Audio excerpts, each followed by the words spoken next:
सत्य बोलणं जेव्हा वादग्रस्त ठरू लागतं तेव्हा समजावं की खोट्या नाण्यांनी बाजार आपल्या ताब्यात घेतला आहे. आपली समस्या ही कापसाने भरलेल्या पोत्यासारखी असते. जे फक्त त्या पोत्याकडे बघतात त्यांना ती जड वाटते, पण जे ती हाताळतात त्यांनाच तिचे खरे वास्तव कळते. कोणते कपडे घातले तर मी छान दिसेन हा विचार आपण रोजच करतो, परंतु कोणतं चांगलं कर्म केल्यामुळे मी इतरांना आवडेन हाच विचार समाजात परिवर्तन घडवू शकतो.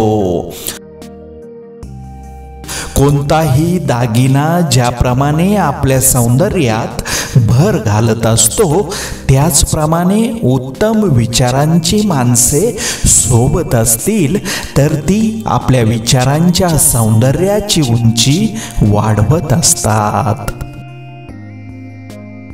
आत्मविश्वास वाढवायचा असेल तर स्वतःविषयीच्या सकारात्मक बाबींचे चिंतन सतत केले पाहिजे.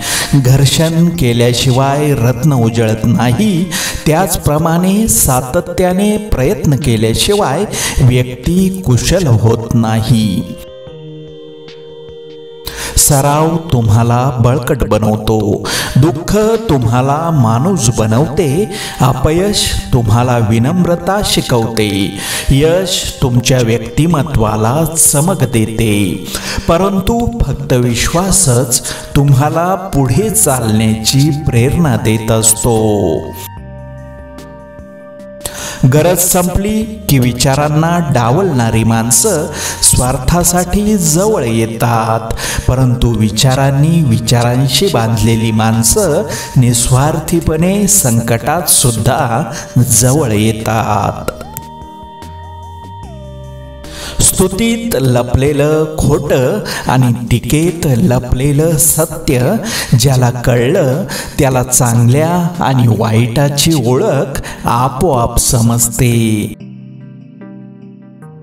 माणसाचं जीवन म्हणजे अनेक समस्यांचा पुंजका आहे. असं असलं तरी प्रत्येक समस्येवर 5 उपाय आहेत: स्वीकारणे, बदलणे, सोडून देणे, समजून घेणे आणि विसरणे.